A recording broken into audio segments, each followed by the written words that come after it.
On this episode, we rush this episode out and hope you buy it just because you liked the movie it was based on.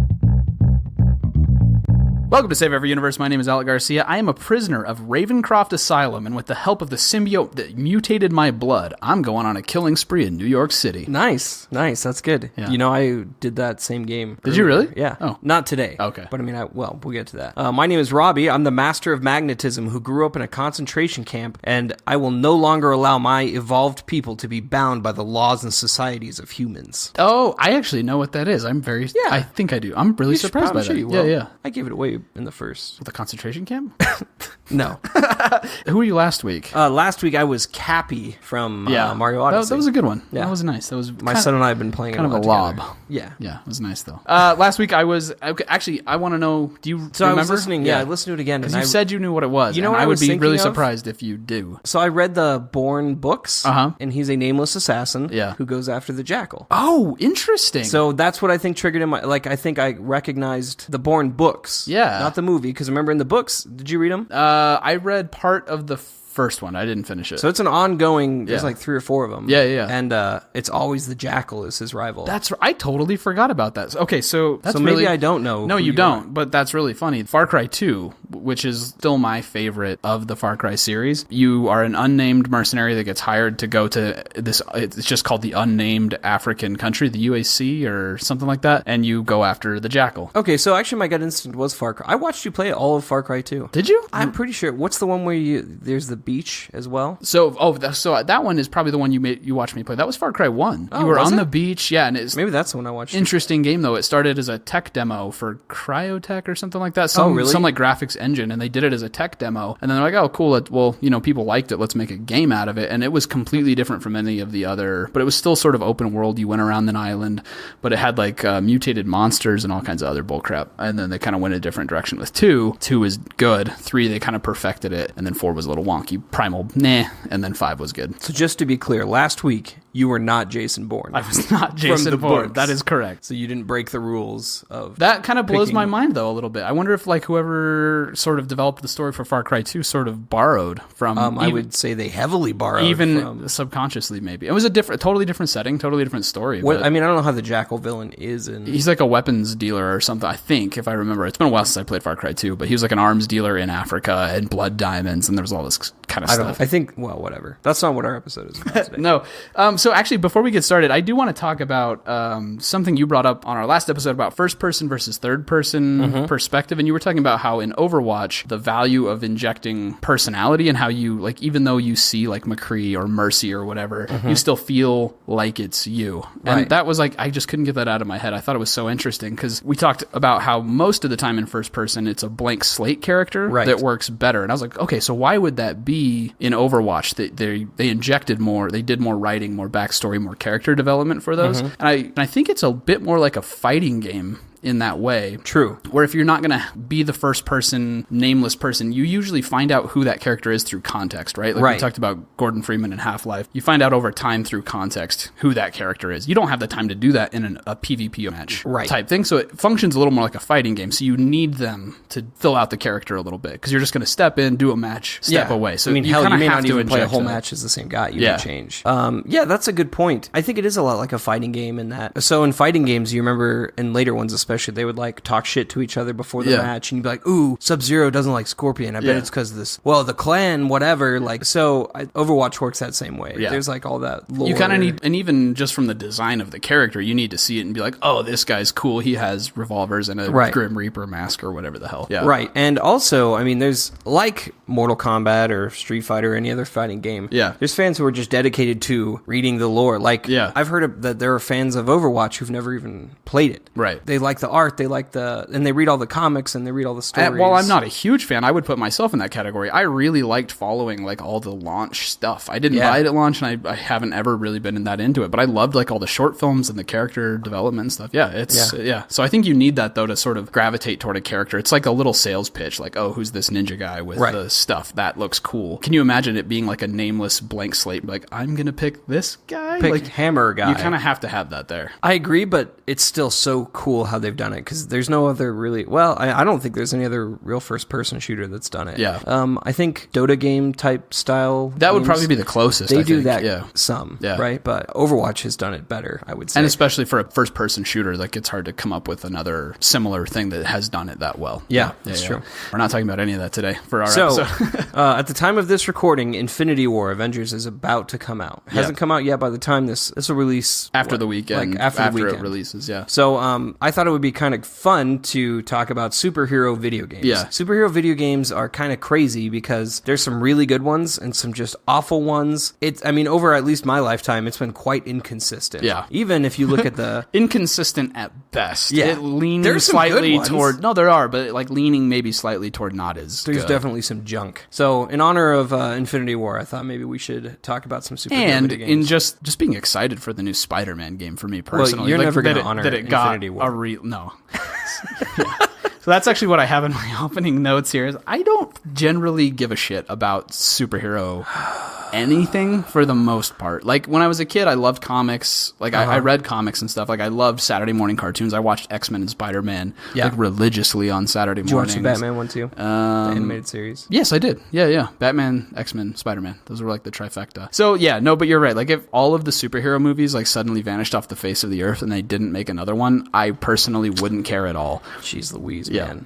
I that sounds like an overstatement. That's honestly how I feel. If they disappeared, I wouldn't personally care at all. Though I'm not going to take the bait of debating superhero movies. I personally am quite excited. Yeah. All, especially the Marvel MCU ones. So, but why I do like a good superhero video game is part of why I don't like the movies. Like comic books that leave like something to the imagination, right? And you kind of get lost in the world, and there's the lore, and it's like slower, can build on the characters, those kinds of things. Video games allow you to, at their best, not the bad ones don't do this, but like at their best, they allow you to actually step in and really experience what it would feel like to be that. That's true. To be that character. I like that. I like that immersive take control of this superhero and their powers side of it. All right, so first I wanted to make a note. Let's talk about superhero as a storytelling genre. Okay. On that note, okay? Yeah. So as I was breaking this down in my head and thinking about this, I feel like superheroes are a relatively modern creation. Mm-hmm. They started showing up in the 1930s, right? The early comic books, and they've only evolved since then. Mm-hmm. If you compare that to something like fantasy's more of a direct relation from like Greek mythology, I would say. Because even though there's some probably correlation between superhero and Greek mythology, I think they're fundamentally different. Right. I think the characters are different. I mean, the characters in Greek mythology are often not even heroes. Right. They use the term heroes, but like Odysseus, Hercules, those guys were jerks. Yeah, there was more human-like complexity to it. They just had power, and they were outside of time and space in a lot of ways, or they had exceptional power. Yeah. But they were often just like selfishly motivated. Yeah. And there wasn't necessarily that heroic redemption that you see a lot in like a superhero story. Sometimes they were just douchebags with power. Yeah. I think most of the ones I'm familiar with outside of like the Disney world, that's how they were, right? Yeah. So I would say that's closer to maybe what fantasy stories, maybe. Those still served as lessons though, right? Like you look at like the art, like the Peter Parker origin story or whatever, like great power comes great responsibility. There were lessons in those ancient like Greek mythology, and the Icarus flying too close to the sun or whatever. There's definitely corollaries to any fantasy or supernatural whatever. Yeah. Well, I mean, stories in general of heroes is like Right. a lot of times it serves as a vehicle for teaching lessons to broad culture, to an entire people group. Yeah. Right. And the hero story is as old as humanity. Yeah. Right. Yeah. I mean, we've been doing that forever. So anyway, if you look at like the fantasy genre, I mean, Tolkien revolutionized it the way we think of it today. Right. I mean, hell, they were writing fantasy during the times that they were actually wearing armor and carrying swords, right? Yeah. I guess that was just like Pulp Fiction back then. I don't know, like paperback. It's so gritty and real. Yeah. Even sci-fi is older than superhero. I mean, like Jules Verne was writing in the like 1850s, whatever, late 1800s. But people imagining the future and looking forward into it and weaving stories of technology things that could exist. Yeah. Right. That's an old concept. Yeah. In some ways, superheroes are young. So there's maybe some growing pains here. The way we talked about video games as start about how there's some growing pains. Yeah. I feel that way a little bit about just superhero telling stories in general. I would agree with that. Yeah, and I do respect comics and the superhero world, right? Because it is sort of like creating a hero and building a world and all the lore, and like I 100% respect all of that and appreciate that. Yeah. So I think just seeing like what's the best medium for telling that story and all that, that's something we're kind of learning about now. We've seen it done well and we've seen it done badly. Well, and like why are comics good? Like this isn't a podcast about comics, but I think that there is a whole argument there for like why superheroes and comics and like the panels with the illustration and the text. Like there's probably a whole other conversation there of what makes that unique and special among other forms of literature, because it is like graphic novel. It is a form of literature. It's a conversation for another podcast, for some other podcast, not ours. Yeah. But like when you bring that over to video games, how do you preserve that essence of what makes those good, and what makes a good superhero video game that preserves that spirit, and then what are the ones that screw it up, and why do those go badly? Right. So in my experience, just when I was trying to analyze that, because I feel like that's exactly like the crux of what I want to get at today. So I found it to be broken down in maybe like 4 categories. Right. First, it seems like some video games are just trying to milk the movie success or the comic book success. That's funny. So I didn't look at your notes before we started recording this, and that was my first superhero games that are garbage games writing the name. Yeah. So we'll go back to that, but let me just give you the categories. Yeah, go ahead. So, and then number 2, a video game skin on an otherwise successful genre, dungeon crawlers, fighting games, whatever. Number 3, and this is what you like about them, video games that have made you feel like the superhero. Right. And these are more the exception, but they're good. Yeah. They're really good. Yeah. And everybody, I think more, even people who aren't a fan of Batman or Spider-Man or whatever, are probably going to enjoy these games. And this, where you're hitting, like, sort of like the co-op episode where we talked about how there was, like, we tacked on co-op, or, like, this is a game engineered around with a co-op experience in mind. I kind of feel like there's, like, that sort of separation. Batman Arkham Asylum, I would call, like, a quote, true superhero game where it was really thoughtfully built from the ground up to make you feel like Batman. Right. But go ahead. So those are the 3, I think, main pillars, and then maybe I'd add a 4th of just, there are actually some superhero video games that have nothing to do with DC or Marvel. Yeah. Oh, like Champions Online, City of Heroes, The Wonderful 101 that came out. Yeah, I saw that on, I didn't even know what that was. I saw that on a bunch of lists, though, of best. Some of them are good. I didn't get to play Wonderful 101, but it looked awesome. Yeah. Like, it looked like a really good game. Yeah. And those are interesting to me because they've created their own universe just for a video game. They obey the rules of superhero creation, but within the video game genre. Only within. It's not based on a comic. It's not based on a movie. It's not based on. So do you want to start with the first one, the movie success story? Yes, and it seems like a lot of them, like some of the Spider-Man games, I guess like Thor had one that was notoriously just a heap of garbage. And when you like look at these, you can just tell from the mechanics and stuff that they put together a team like, okay, we just need to get this out by this date.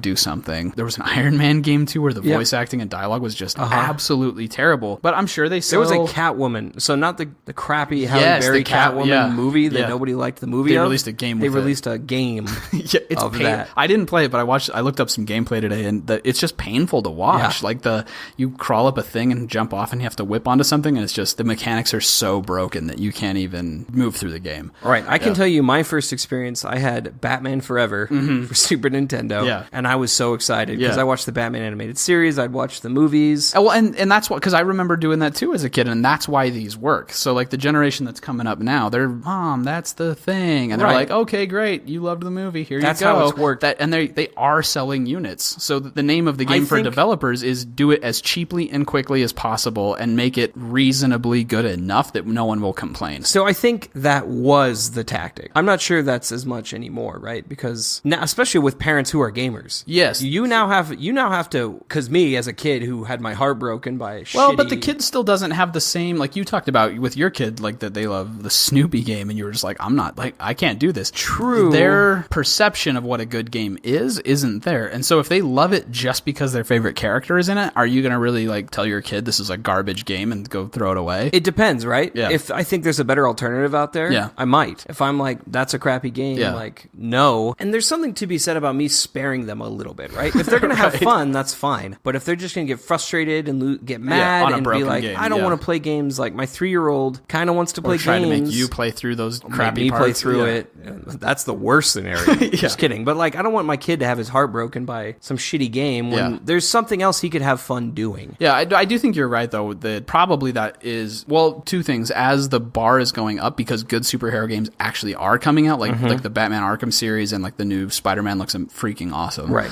As that bar comes up, developers will realize, okay, we have to make at least decent superhero games. And then, adult gamers who grew up gaming aren't going to put up with that crap either. Right. Yeah, They're not going to buy that crap for their kids. But yeah, there's some bad ones. And the Batman Forever also kind of goes into a little, I think a lot of these crappy movie ones were trying to just do the next category of putting a skin on an otherwise successful, right? Because like the Batman Forever one, I mean, maybe if you guys liked it, please write me. Please let me know. But I hated that game. It was confusing. I found it on a couple lists of worst superhero games. Oh, God, it was frustrating. Yeah. It was just like a side-scroller beat-em-up game. And that's what most of those early superhero games were, because that's where the technology was at. Like the early Spider-Man games, one of the ones that I played was Return of the Sinister Six, back in the early days, and that's what it was. There was no web slinging. There was like you were Spider-Man side-scrolling, jumping on platforms and punching people, and maybe shooting like a web projectile, and that was it.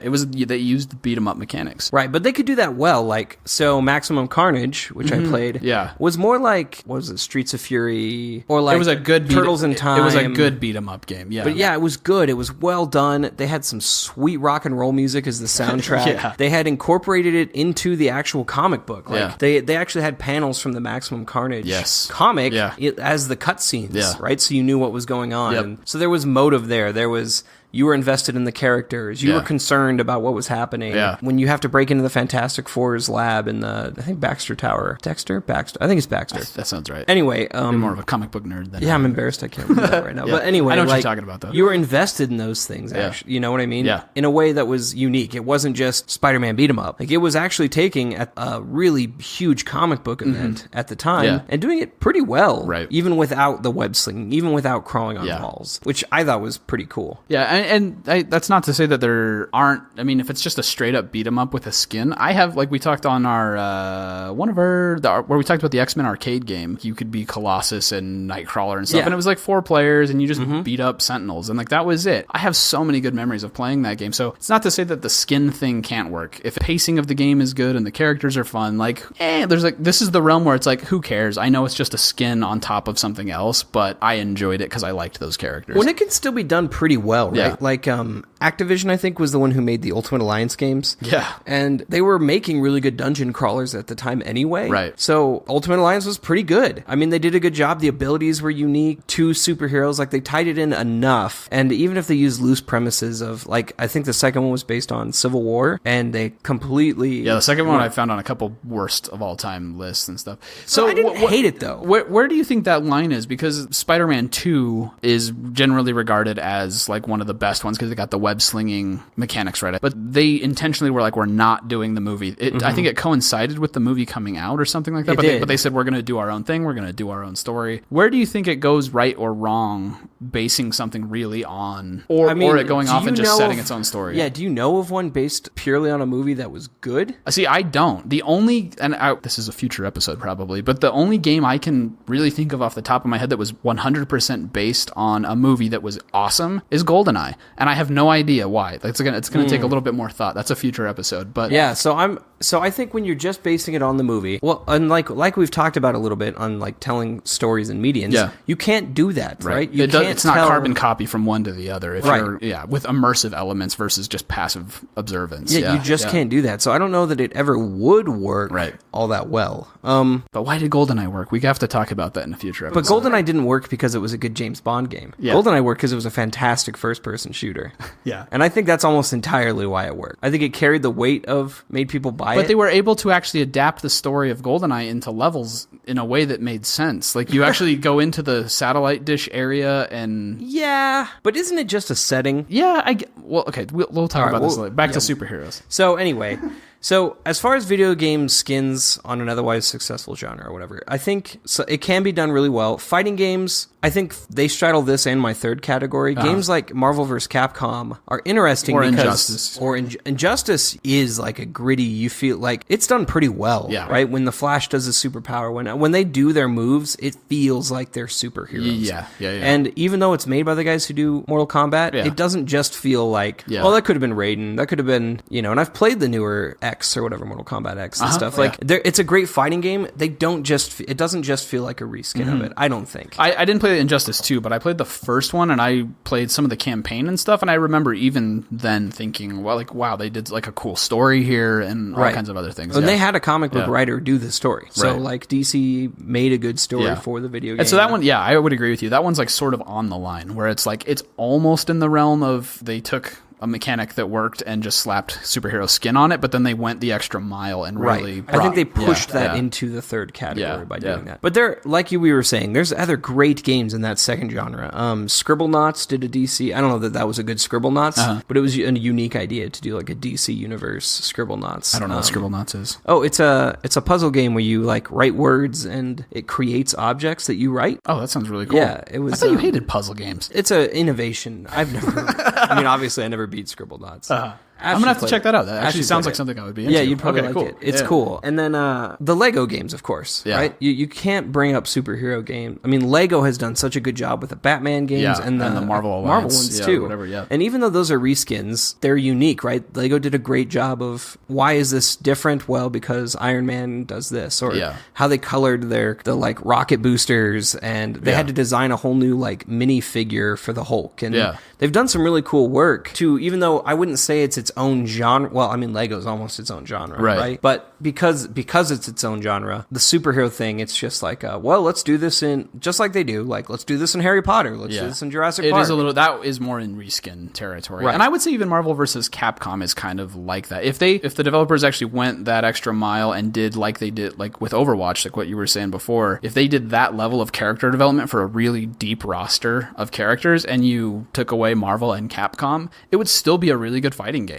And so I feel like the part of the draw is like, oh, cool, I can have Spider-Man and Iceman and whatever on my team. That's cool. But I really feel like those mechanics were so good that it wasn't necessarily the main draw. Whereas with Injustice, it really was more true to the superhero spirit and telling the stories of that world. But I would say like Injustice, even with like Marvel vs. Capcom Infinity, or the new one that's out, Infinite, I got to play that a little bit. And there's always something satisfying about watching like Captain America fight Doctor Strange or whatever, right? I mean, they're pretty well done. They're pretty solid games. So that one, I'm not trying to be like disparaging or whatever. They're really good games. So let's talk real quick about what I would call true or authentic or real, the best superhero games where you really feel like that character. Okay, which ones come to your mind immediately? Immediately is the Arkham. Games, right? Can you think of that many others besides that?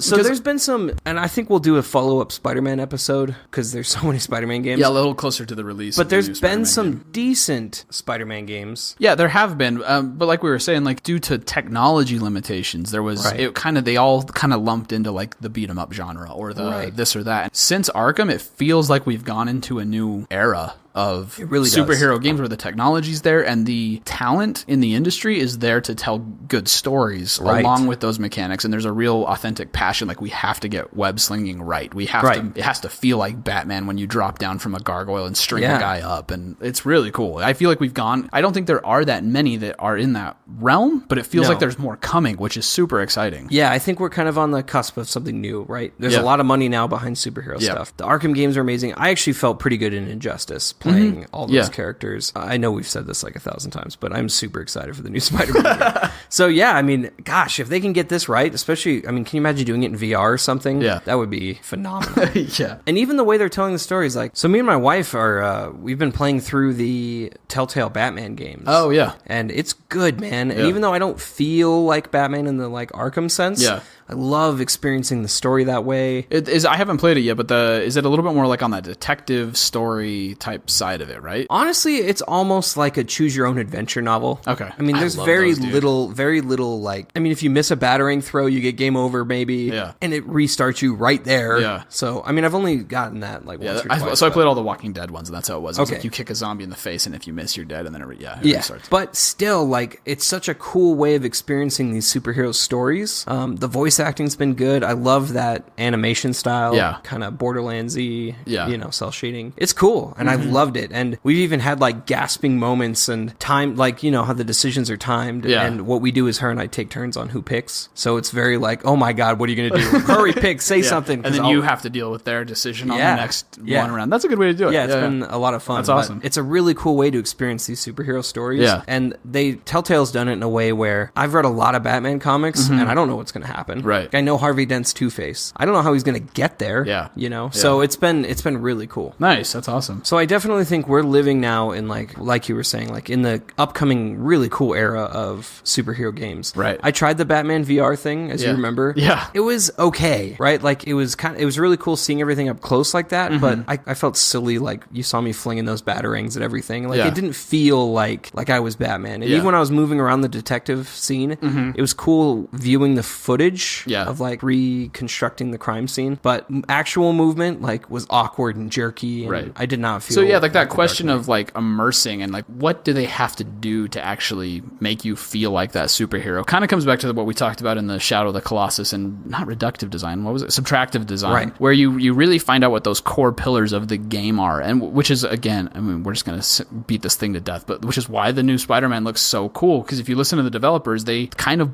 they did the same thing. They boiled it down to like a couple of those key things, like what do we really have to get right in this game, and so they knew like web slinging, like we have to get this right, which is why I think Arkham was so good. Like there was key things, like I remember like growing up watching Michael Keaton where he like shows up as Batman and he like is in the dark and you're like beating up guys, and you felt like that, right? Like you bounced around the room, where is he, and then you drop down and like string a guy up, and they got like those key things of like what is Batman, like what stalking dudes in the dark, and you know you're the predator and they're the prey. Like they got that right. That was just so key, and I really think that is the key to a good superhero game, is finding out what is the essence of this character, what is like the one thing people want to feel when they're in this character's shoes, and then they really commit to getting that right. With Spider-Man, it's web slinging, and it looks like they're going to do that with this new one. I think so too, but it's going to take that understanding, right? It's going to take people who probably have to be fans of the character and understand, like, why do I relate to Peter Parker? What is it about him? Is it to get the story right, for sure? Like, what is it? Well, to get the story right, and to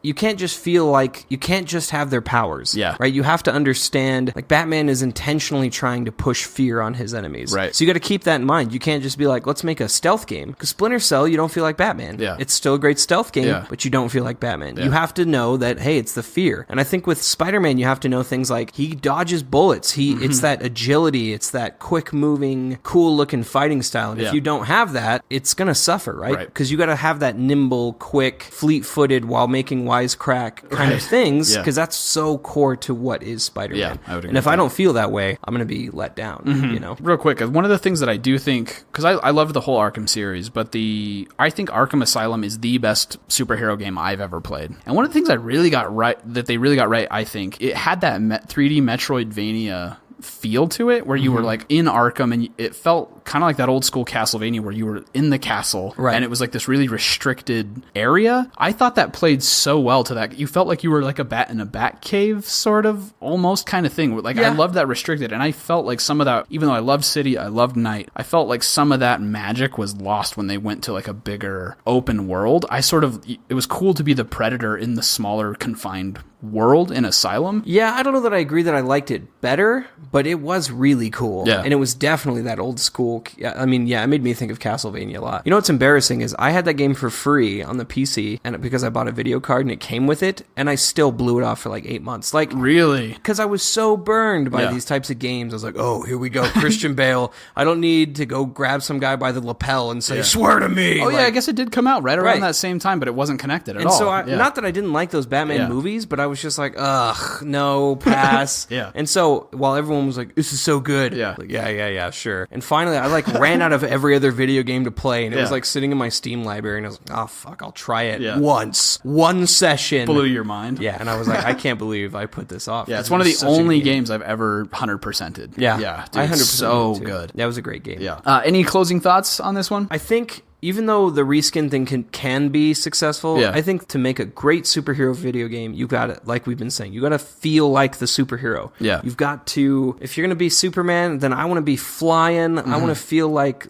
a super badass. Superman's a tough one for the same reason. That would be a hard one to do. For the same reasons that Superman hasn't, I guess there's mixed, this might be blasphemy. There's mixed reviews on Man of Steel, but it's hard, like he's a perfect thing. And I think it'd be tough to make a game. It's hard to weave in like flaws and like, make the gameplay fun. Cause like who is his real challenge other than kryptonite? It's like, I don't, it would be hard to play. It's tough. Superman is tough. Because if you don't feel like that, you don't really feel like Superman. Yeah. If he is this flawed... And if you're infinite all power, like, what's the challenge? Right. Yeah. Then it's like when we put in cheat codes to a game, right? Yeah. So, I mean, I don't know how they're going to do it. Yeah. But if I'm going to play as Wolverine, I want to be, like, ripping through stuff. I want to be shredding things. Speaking of Wolverine, do you remember in the cartoon, it was like the Saturday morning cartoons, there was a character called Morph? Yeah, Morph. He was like in the X-Men and he was good and he was like kind of a refugee, and him and like Wolverine like takes him under his wing and then he goes bad. Like Morph like turns and he goes on that was like one of the earliest stories when I was a kid that I remember like feeling something and being like, no, like he can't just why is Morph bad now? Right.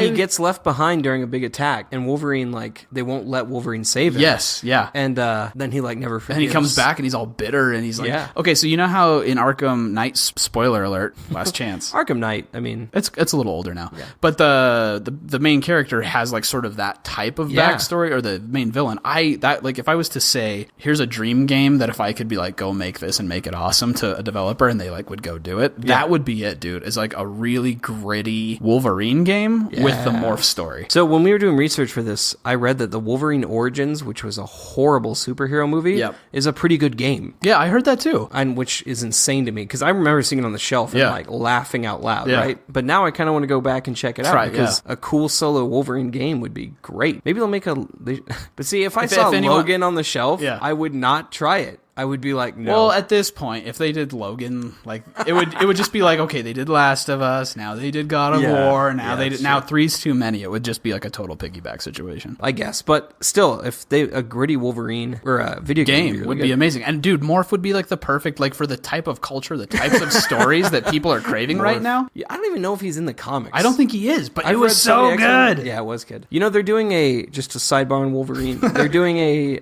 like gritty detective podcast about him, like a murder mystery. Oh, really? Right now. I bet that's great, actually. It's in the vein of like all those like whodunit dark podcasts. Like hard-boiled detective kind of thing. Yeah, they're doing it with Wolverine. Nice. I'll have to check that out, actually. I love hard-boiled detective genre, and I love Wolverine. So yeah. Thank you for listening to Save Every Universe. If you enjoyed this episode, please share it with a friend and go give us a review on iTunes. 5 stars, please. And if you have any questions or comments or want to tell us your favorite or most hated superhero video games, you can reach us at saveeveryuniverse@gmail.com.